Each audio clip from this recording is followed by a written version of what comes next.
Hi students, welcome to SNM IS Academy. तो आज हम इकोलॉजी के करंट अफेयर्स के बेसिस के ऊपर कुछ क्वेश्चंस की प्रैक्टिस करते हैं। पहला क्वेश्चन है आपके पास, global dry lands initiative is launched by which of the following. देखो, dry land initiative, dry land क्या है आपके पास, based on the high temperature. अगर हाई टेम्परेचर है और लो रेनफॉल है तो वो लैंड कहीं ना कहीं ड्राई लैंड हो जाएगा। ठीक है, तो उसके बेसिस के ऊपर आपने कहीं ना कहीं इनिशिएटिव्स लिए हैं उसको बताने के लिए कि आपको वो लैंड को भी कंजर्व करके रखना पड़ेगा। तो वो किसका इनिशिएटिव है आपके पास? Answer is D, that means IUCN, international union for the conservation of nature. ठीक है, उनका इनिशिएटिव है ट्रॉपिकल एंड टेम्परेट रीजन्स में, और ये 41.3% of the global terrestrial area का ही पार्ट है।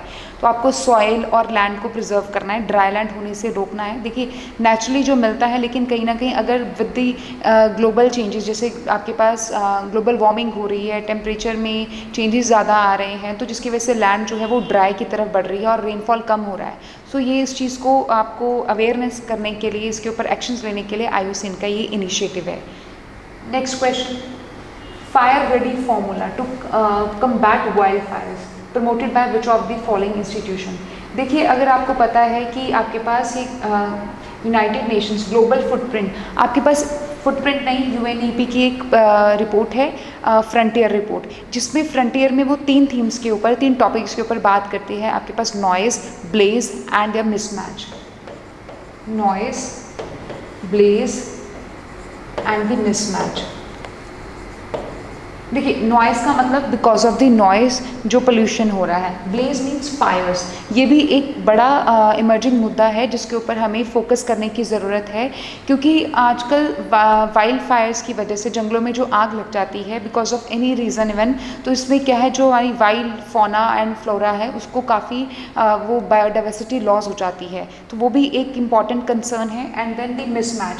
मिसमैच आपने देखा होगा कि हर एक क्रॉप का या हर एक फूड का, या जैसे ऑलिव टर्टल्स हैं, उनका कोई ना कोई एक नेस्टिंग का, हैचनिंग का एक पर्टिकुलर टाइम पीरियड होता है, पर वो because of the climate changes की वजह से आपके पास क्या है, वो शिफ्ट हो रहा है टाइमिंग्स। तो उस चीज़ को कवर अप करने के लिए आपके पास यूनाइटेड नेशंस इन्वायरमेंटल प्रोग्राम, जो एक आपकी स्पेशलाइज्ड एजेंसी ऑफ UN, उसका एक इनिशिएटिव है। तो फायर रेडी फार्मूला, जिसके ऊपर आपने कहीं ना कहीं फायर को कंट्रोल करने के लिए, अगर फायर लगती, पहले तो लगे ही नहीं, अगर लगती है तो उसको कैसे कंट्रोल किया जा सकता है, right, to control the incidents of the fire in future. Next है आपके पास, with reference to the animal welfare board of India, इसमें से कौन सी स्टेटमेंट सही है? क्या ये स्टैट्यूटरी एडवाइजरी बॉडी है? देखिए, स्टैट्यूटरी का क्या मतलब है आपके पास कि क्या जो वो बॉडीज़ जो एक कानून के तहत उसकी जो पावर्स है वो अपनी एक्ट से गवर्न करती हैं, डिराइव करती हैं, उसको आप स्टैट्यूटरी बॉडी बोलते हैं। जो बॉडी आपकी कॉन्स्टिट्यूशन में लिखी होती है उसको कॉन्स्टिट्यूशनल बॉडी बोलते हैं। जो एक कानून बना के आपके पास कोई बॉडी बनती है उस कानून से, तो उसको आप स्टैट्यूटरी बॉडी बोलते हैं। एडवाइजरी, क्या वो एडवाइस करेगी for the animal welfare laws. Second क्या है, it was establish in the 1975 under the wild life protection act. और थर्ड क्या है, क्या it is under the ministry of food agriculture. तो देखिए, इसका आंसर आपके पास क्या है, एनिमल जो वेलफेयर बोर्ड है, the first of its kind, establish bye आपके पास 1962। तो ये 1962 में बनती है, और आपके पास वो कौन से लॉ के अंदर है? अगेन स्टैट्यूटरी बॉडी है, यस, वो तो स्टैट्यूटरी रहेगी क्योंकि एक कानून से वो बन रही है, एक्ट से, लेकिन वो एक्ट का नाम एनिमल वेलफेयर नहीं है। इस एक्ट का नाम है prevention of cruelty to animals act 1960। तो ये जो आपकी क्रुएल्टी होती है एनिमल्स के साथ, एनिमल्स के अगेंस्ट, आप देखेंगे कि इनफैक्ट अब तो आपके पास आपको सर्कस भी देखने को नहीं मिलता, या फिर कोई भी ऑर्गेनाइजेशन होगी, या मूवी के अंदर भी आप देखेंगे आगे डिस्क्लेमर में लिखा होता है कि इस मूवी के अंदर हमने किसी भी एनिमल को हर्ट नहीं किया। सो कहीं ना कहीं आप जो भी एनिमल का अगर आप यूज़ भी दिखा रहे हैं मूवी के अंदर, तो आपको वो मेंशन करना होता है। So it is because of the prevention of the cruelty to animals act 1960। तो हमारे पास ये एक्ट से वो जो बॉडी है वो अपनी पावर को डिराइव करती है। So D, one only, right. Next है आपके पास, the national green tribunal can hear the cases. देखिए, आपसे पूछ सकते हैं जो NGD है आपके पास, इनमें से कौन से एक्ट्स के ऊपर बात कर सकती है? तो आपको पता होना चाहिए, बहुत सारे आपके पास एक्ट्स हैं। Is it related to the environment? क्या वो सभी इन्वायरमेंट से अगर हैं तो क्या वो सभी इन्वायरमेंट से रिलेटेड केसेस को देख सकते हैं? तो लेट्स सी द आंसर। आपके पास देखिए ए है और ए ऑप्शन कहता है 1 2 3। दैट मीन्स आपके ये जो फोर्थ है वाइल्ड लाइफ प्रोटेक्शन एक्ट 1972, ये एक्ट एनजीटी के उसके ऊपर आप केसेस को हेयर नहीं कर सकते वाइल्ड लाइफ, तो ये आपके पास एक्सेप्शन भी है, आपको कोई पता होनी चाहिए। तो कौन से एक्ट्स के ऊपर एनजीटी केसेस को हेयर कर सकता है?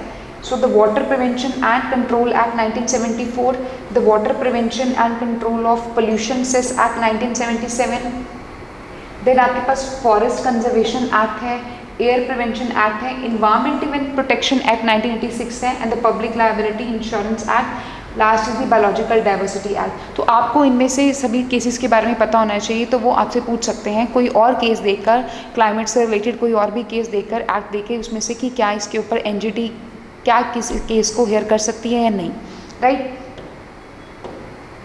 Last question is operation Olivia. आपको पता है कि उड़ीसा के अंदर आपने देखा होगा कि ऑलिव जो आपके पास रिडली टर्टल्स हैं, राइट, ऑलिव रिडली टर्टल्स का एक नेस्टिंग का हैचलिंग का टाइम पीरियड होता है नवंबर दिसंबर एंड इवन मार्च तक, ये कहीं ना कहीं आपके पास एक उड़ीसा की कोस्ट के ऊपर आपको देखने को मिल सकते हैं। तो उसी को ही आप देखें कि कहीं उनकी पोचिंग या उनको उसकी किलिंग ना हो और वो इंश्योर करें कि वो उनकी ब्रीडिंग हो सके, तो आपने ये ऑपरेशन ओलिविया चलाया। सो ये क्या conducted by the animal welfare institute है और इसका क्या एम हो सकता है? तो आपको इसका आंसर पता होना चाहिए। आंसर इसका सी है। That means 2 and 3। सो पहला जो इसका आंसर गलत हो जाता है because of the Indian coast guard, ठीक है, इंडियन जो कोस्ट गार्ड्स हैं उसके अंडर है, वो कंडक्ट करती है, लेकिन वहाँ पे क्या लिखा है एनिमल वेलफेयर, तो जिसकी वजह से ही वो स्टेटमेंट गलत हो जाती है, ठीक है जी। It helps to protect the olive ridley turtles, ठीक है, along the Orissa coast from the November to December, ठीक है, और ये आपके पास कोस्ट गार्ड एसेट्स यूज़ किए जाते हैं ताकि इंश्योर कर सके उनका उनके प्रोटेक्शन के लिए, ठीक है। तो ये बहुत सारी आपके पास जो भी इन वेपन्स को या फिर आपके क्राफ्ट्स शिप्स वेसल्स हैं, पेट्रोलिंग वेसल्स हैं, उनको यूज़ करके आप ये ऑपरेशन ओलिविया को कंडक्ट करते हैं। सो आज के ये क्वेश्चंस यहीं तक। Thank you very much.